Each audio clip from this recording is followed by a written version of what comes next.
Hoy vamos a considerar muy especialmente el sacramento de la Eucaristía. Muchos de estos aspectos ya los hemos reflexionado más de una vez, pero volverlos a retomar para contemplarlos nos ayuda a una mayor profundidad y a una mejor vivencia, ¿no?, de este sacramento. A partir del numeral 1322. Como siempre vamos tomando de los numerales las frases claves, ¿no?, porque nos es difícil tomar todo el contenido del catecismo. Desde capítulos anteriores se viene ubicando este sacramento de la Eucaristía como uno de los 3 sacramentos de iniciación cristiana. ¿Qué es importante tener en cuenta esto? Porque ¿qué significa que son sacramentos de iniciación cristiana? Que con ellos se inicia en el cristiano la vida espiritual, la vida en Cristo, esa vida divina que recibe en el bautismo. Lo que quiere decir que estos 3 sacramentos de iniciación cristiana, bautismo, confirmación y comunión, deben recibirse lo más temprano posible, para que el hombre empiece a vivir la plenitud de la vida cristiana. Sin estos 3 sacramentos no puede hablarse de haber entrado plenamente en la vida cristiana. Falta algo, ¿no? Ya lo veíamos en la confirmación y igual en la comunión. Por medio de la Eucaristía, el cristiano participa con toda la comunidad en el sacrificio mismo del Señor. Ahí empieza a hacerse con Cristo ofrenda permanente a través de la Eucaristía, porque solo la Eucaristía es la que lo va a llevar a la transformación con Cristo, a esa unión con Jesús. Es conocido de todos que este sacramento fue instituido en la última cena por el mismo Jesús que instituyó todos los sacramentos. Y es importante lo que recalca el catecismo. Instituyó el sacrificio eucarístico de su cuerpo y de su sangre para perpetuar por los siglos hasta su vuelta. ¿Y qué es lo que perpetúa? El sacrificio de la cruz. La Eucaristía perpetúa el sacrificio de la cruz. Y perpetuando Jesús este sacrificio, confía a su iglesia el memorial de su pasión, muerte y resurrección. Hace de la Eucaristía un sacramento de piedad. ¿Por qué? Porque es sacramento de piedad. Porque el fuerte se hace débil en la Eucaristía para hacer al débil fuerte, como es él. Es lo bello del sacramento de la Eucaristía. El fuerte se hace débil, se hace una pequeña hostia comible para hacer fuerte al débil. El grande se empequeñece para engrandecer al pequeño. Es un signo de unidad. Si todos nos alimentamos del mismo cuerpo, formamos parte de ese cuerpo, entramos en una unidad. Somos uno en Cristo. Es un vínculo de amor. Es un banquete pascual en el que se recibe a Cristo, el alma se llena de gracia y se nos da una prenda de la gloria futura. Por eso el que come mi carne y bebe mi sangre tiene vida eterna, es prenda de esa vida futura. Nos da una garantía del goce de esa vida eterna. En este año de la Eucaristía se nos ha repetido mucho esta verdad, que la Eucaristía es fuente y es cima de toda la vida cristiana, principio y culmen, porque es fuente. La fuente es aquello de donde brota, ¿no? En la fuente vamos todos a recibir lo que de ella brota, porque la Eucaristía es Cristo, y en Cristo el cristiano encuentra todo lo que necesita para su vida cristiana. Luz, camino, verdad, fuerza, consuelo, es fuente. Y es cima, es meta, es la cúspide de la vida cristiana. Y fíjense que el Papa lo colocó como el último de los misterios luminosos. ¿Por qué? Porque es allá a donde tenemos que llegar, a ser nosotros Eucaristías vivas.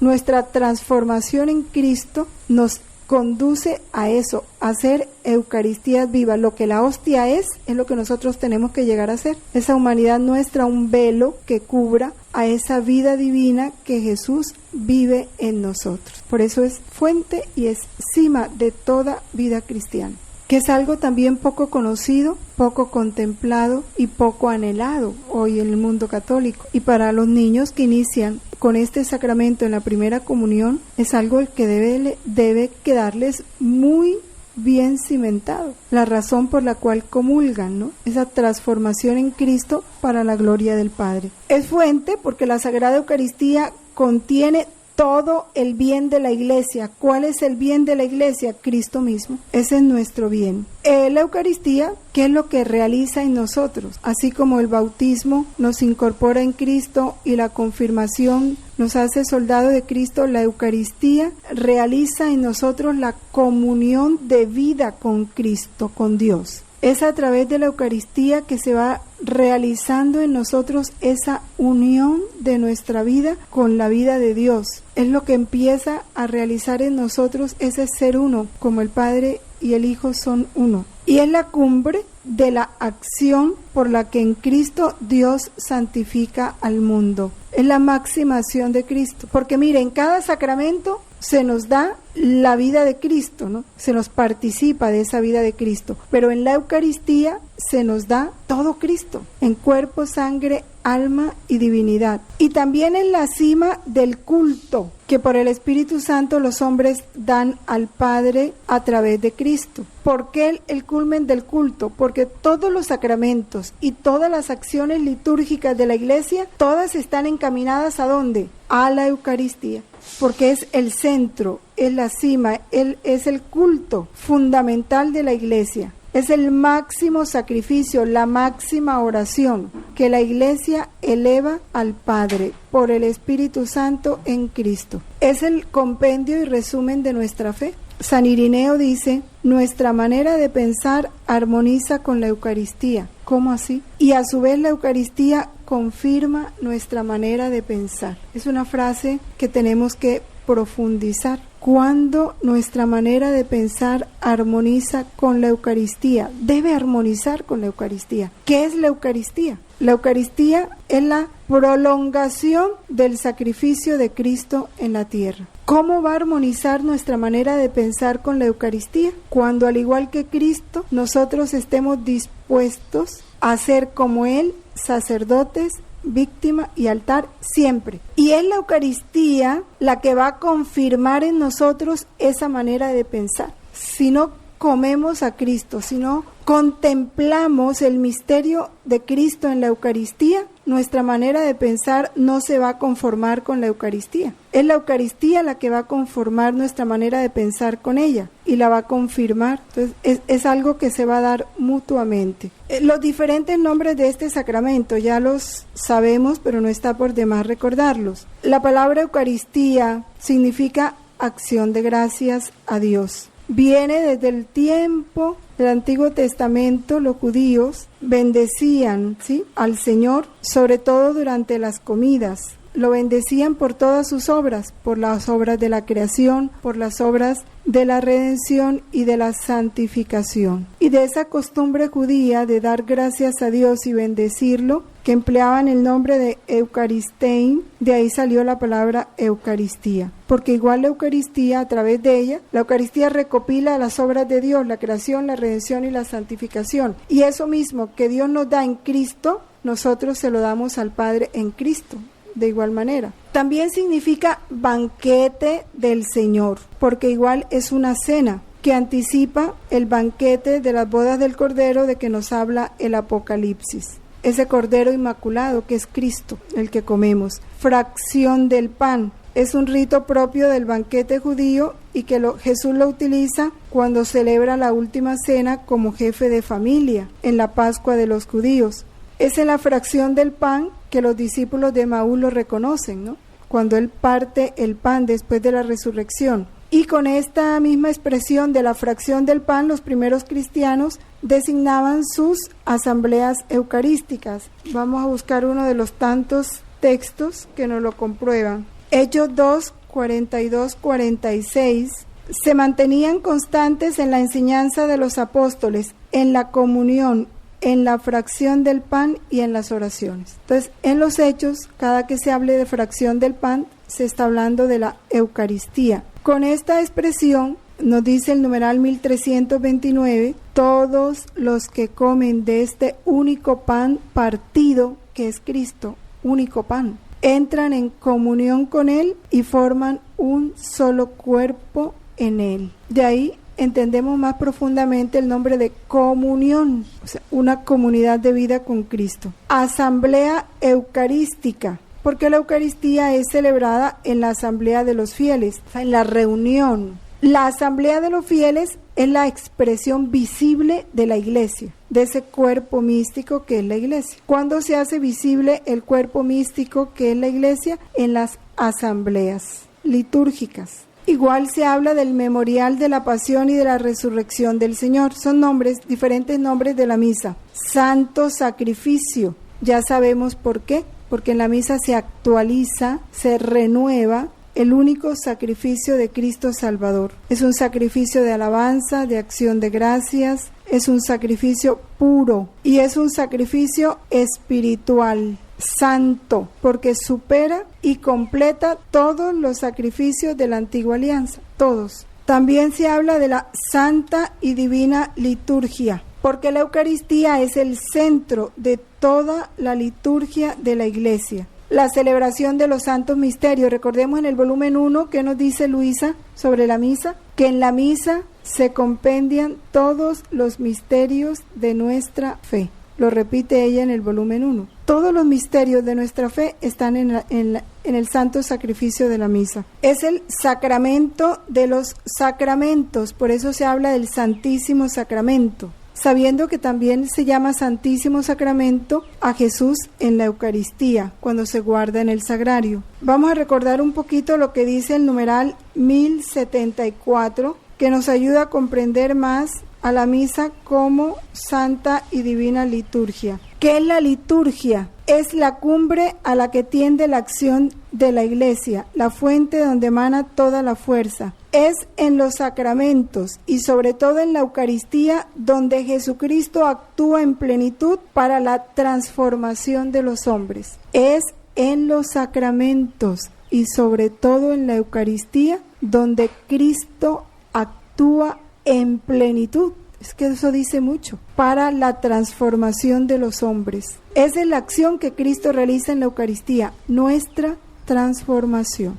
Se le llama también comunión. ¿Por qué comunión? Común unión, porque este sacramento nos une a Cristo. A través de él nos unimos a Cristo. Todos los otros sacramentos preparan el sacramento de la Eucaristía. Y fíjense que si tú no has recibido el bautismo, no puedes recibir la Eucaristía. Si tú convives pero no te has unido por el sacramento del matrimonio, no puedes recibir la Eucaristía, porque la Eucaristía es el centro de todos los sacramentos. Y la Eucaristía también se llama Santa Misa. ¿Qué significa la palabra misa? La palabra misa viene del término misio, que significa envío, misión, misio con doble S, significa envío, misión, porque este sacrificio eucarístico termina con el envío. La misa ha terminado, podéis ir en paz. Es un envío que el sacerdote hace a fin de que los fieles cumplan la voluntad de Dios en su vida cotidiana, realicen el envío que Dios les ha hecho. Os he llamado para que vayáis y deis mucho fruto. Ese es el envío que Jesús nos hace en Juan 15:5. Ya no llamo siervos sino amigos. Vosotros no me elegisteis a mí, yo os elegí a vosotros y os envío para que vayáis y deis mucho fruto. Y ese fruto no se puede dar si no hay una unión. El que está unido a mí produce mucho fruto, porque sin mí nada podéis hacer. Unión de voluntades, unión de vida. En la misa eso es lo que se nos encomienda. Cumplamos la voluntad de Dios en la vida cotidiana, porque si no, todo lo que se recibe en la misa se pierde. Vamos a entrar a ver un poco la historia de este sacramento, cómo fue prefigurado en el Antiguo Testamento, cuáles son las prefiguras de este sacramento en el Antiguo Testamento. Sabemos que la materia de la Eucaristía es el pan y el vino, que por las palabras de Cristo y por la invocación del Espíritu Santo se convierten en el cuerpo y en la sangre de Jesús. Significan la bondad de la creación, pan y vino. En el Antiguo Testamento, el pan y el vino eran ofrecidos al Señor en las ofrendas que hacían. Melquisedec, rey y sacerdote, ofrece pan y vino en Génesis 14:18. una prefiguración de su propia ofrenda. En la antigua alianza, el pan y el vino eran ofrecidos como primicias de la tierra para reconocer a Dios como creador. De los frutos que él mismo daba, ellos le daban. Era un reconocimiento de los dones de Dios, un agradecimiento. Ellos lo comían, el pan lo comían ácimo, sin levadura. Con los panes ácimos, Israel conmemoraba la salida apresurada y liberadora de Egipto, la Pascua, el paso del Mar Rojo. También recordaban el maná del desierto, con que Dios los alimentó. Israel relacionaba ese maná luego con el pan de la palabra de Dios. El pan de cada día es el fruto de la tierra prometida, prenda de la fidelidad de Dios a sus promesas. Así lo consideraban los judíos. Y el cáliz de bendición, al final del banquete pascual de los judíos, añade a la alegría festiva del vino una dimensión escatológica, la de la espera mesiánica, del restablecimiento de Jerusalén. El vino siempre fue signo de alegría, y ellos celebraban con vino esa esperanza mesiánica, ¿no?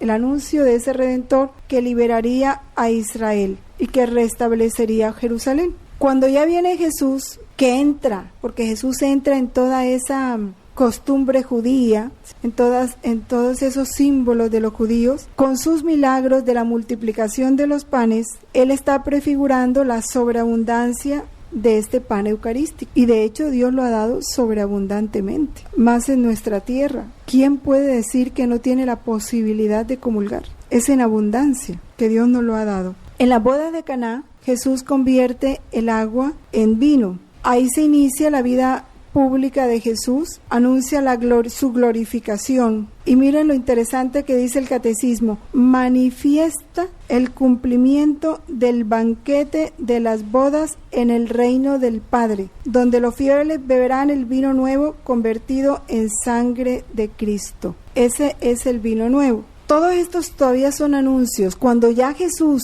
en el capítulo 6 de San Juan, les dice a los judíos que les va a dar de comer su cuerpo, que Él es el pan vivo bajado del cielo, y que el que coma no morirá y que el que no coma va a morir, los judíos se escandalizan. Juan 6:60, es duro este lenguaje, ¿quién puede escucharlo? Yo soy el pan que ha bajado del cielo. ¿No es este Jesús, hijo de José, cuyo padre y madre conocemos? ¿Cómo puede decir, he bajado del cielo? Nadie puede venir a mí si el Padre que me ha enviado no le atrae, y yo le resucitaré en el último día. Yo soy el pan vivo bajado del cielo. Si uno come de este pan, vivirá para siempre, y el pan que yo le voy a dar es mi carne para la vida del mundo. Mi carne es verdadera comida y mi sangre verdadera bebida. Muchos de sus discípulos al oírle dijeron, es duro este lenguaje, ¿quién puede escucharlo? Sabiendo Jesús en su interior que sus discípulos murmuraban por esto, les dijo, ¿esto os escandaliza?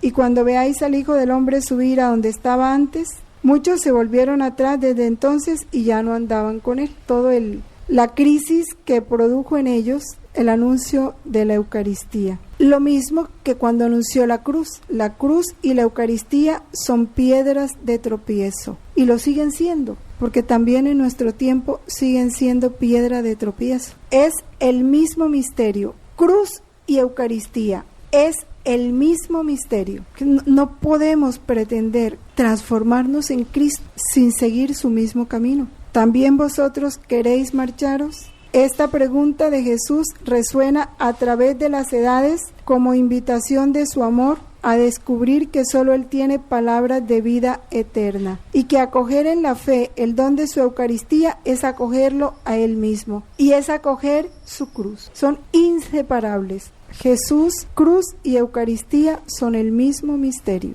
Son frases muy importantes porque estamos en el año de la Eucaristía. Y vamos a lo mismo, ¿no? Celebrar un año de la Eucaristía con adoración al Santísimo, con procesiones, con horas santas, con misas solemnes. Pero cuando ese misterio se encarna en nuestra vida para hacernos Eucaristías vivas, lo rechazamos, ¿qué año de la Eucaristía podemos estar celebrando?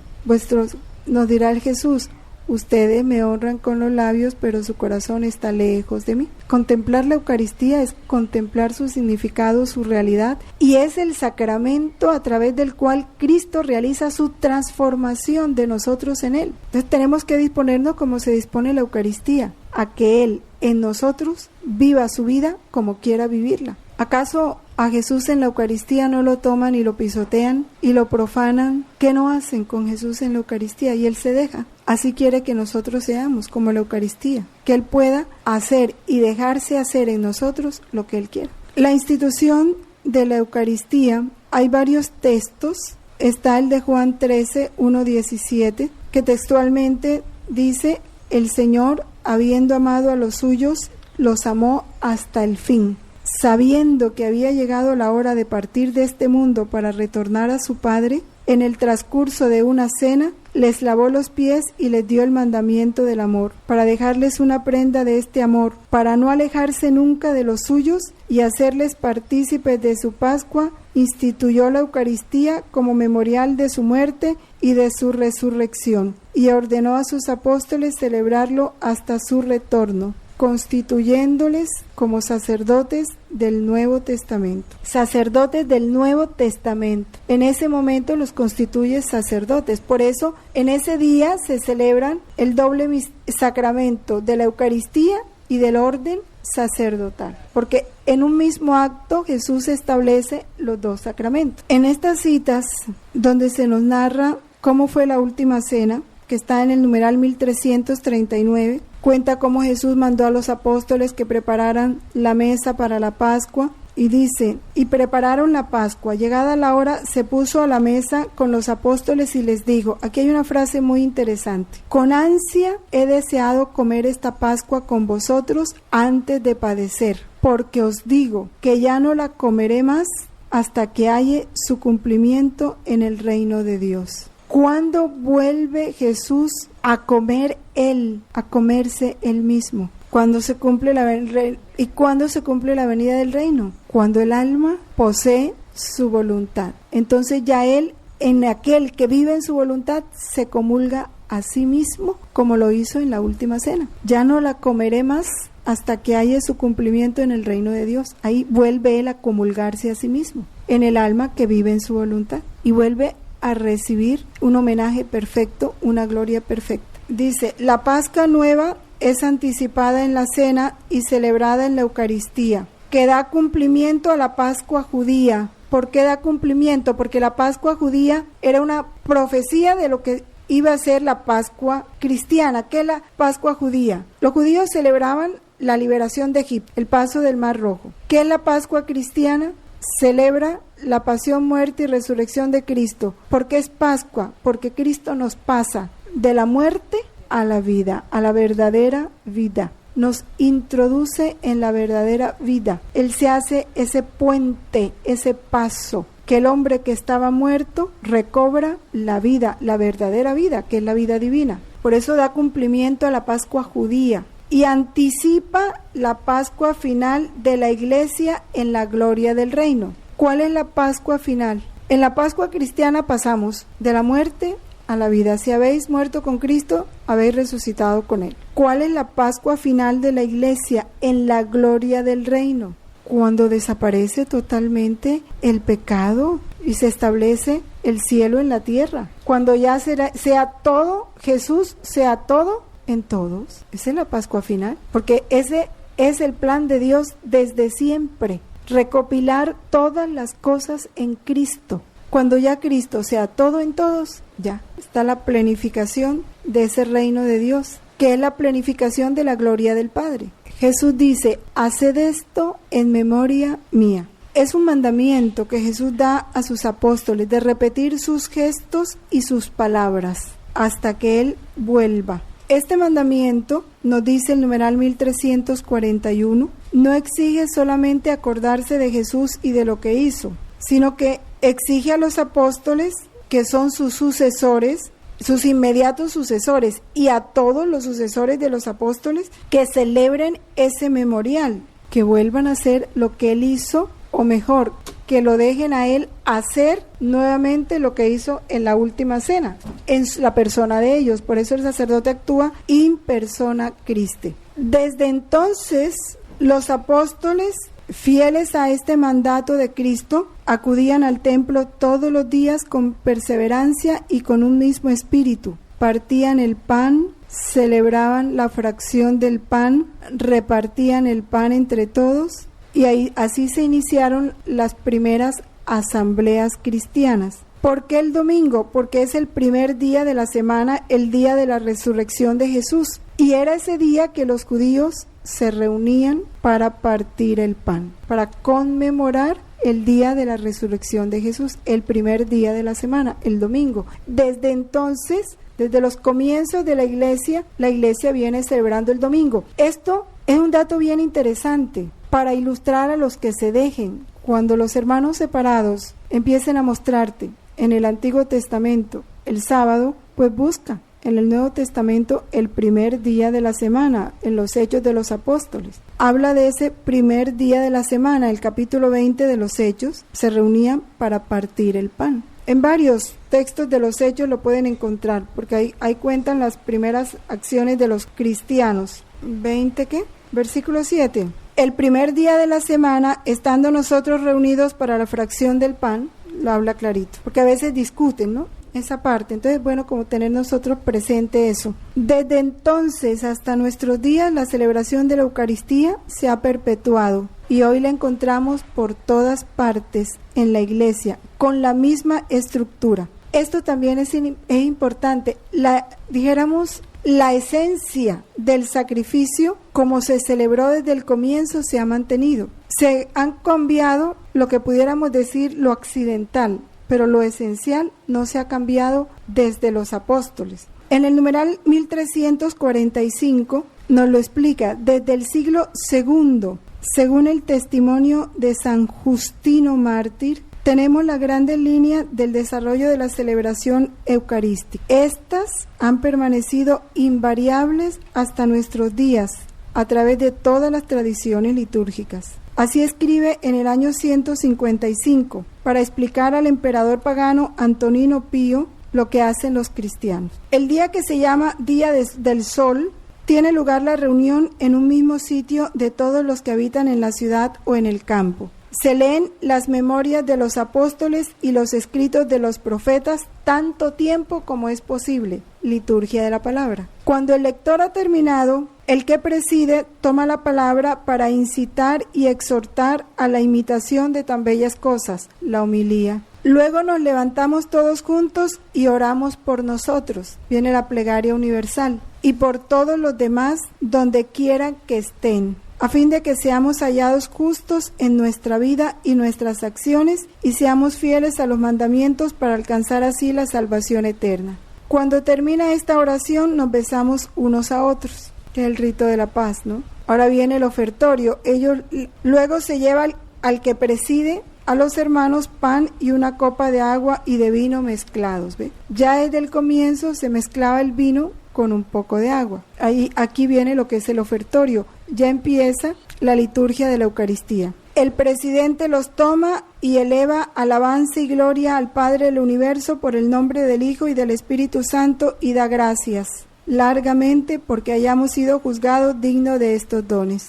Aquí, en esta parte, toma y eleva, se produce todo lo que es el prefacio y la consagración. Cuando terminan las oraciones y las acciones del gracia, todo el pueblo presente pronuncia una aclamación diciendo amén. Cuando el que preside ha hecho la acción de gracias y el pueblo le ha respondido, los que entre nosotros se llaman diáconos distribuyen a todos los que están presentes pan, vino y agua eucaristizados. No decían consagrados, pero era consagrados. Y lo llevan a los ausentes, se lo llevaban a los enfermos. Ahí más o menos, ya desde los comienzos, ¿ve?, cómo se fue celebrando la Eucaristía. La liturgia de la Eucaristía se desarrolla conforme a una estructura fundamental que se ha conservado a través de los siglos hasta nosotros. Comprende dos grandes momentos: la liturgia de la palabra y la liturgia eucarística. Ambas constituyen un solo acto de culto, no pueden separarse, son igualmente válidas, igualmente sagradas, importantes, porque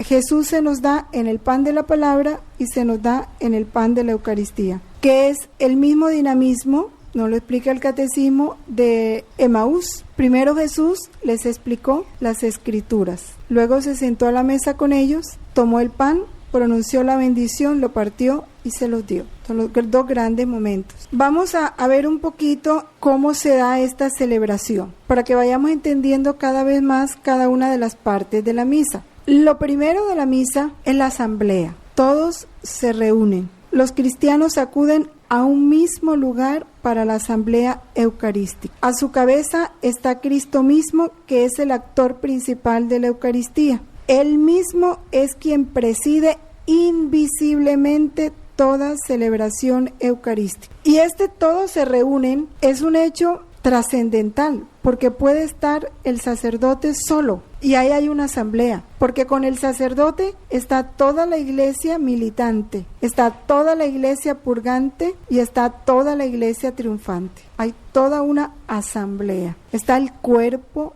místico de Cristo en plenitud, la iglesia, con Cristo a la cabeza. Como representante de esa cabeza invisible, de ese sacerdote invisible, está el obispo o el presbítero que actúa in persona Christi. Recordémonos ese capítulo de Luisa, que dice cómo muchas veces Dios se deja ver aún a través del sacerdote, de sus modos, de su unción, porque es Cristo. Todos tienen parte activa en la celebración, cada uno a su manera, los lectores, los que presentan las ofrendas, los que dan la comunión y el pueblo entero. Pero no olvidemos que en toda asamblea litúrgica hay un único actor. ¿Quién es? Cristo. Cristo es el que lee, Cristo es el que preside, Cristo lo hace todo en una asamblea eucarística. Pueden haber 3, pueden haber 15, pero es Cristo el que actúa todo en todos. Vamos a suspender aquí para luego ir comparando con el misal romano y explicar parte por parte de la Santa Misa, ¿sí? Con todo y recordando todas las indicaciones que el Santo Padre, su santidad Juan Pablo II, dio sobre la misa.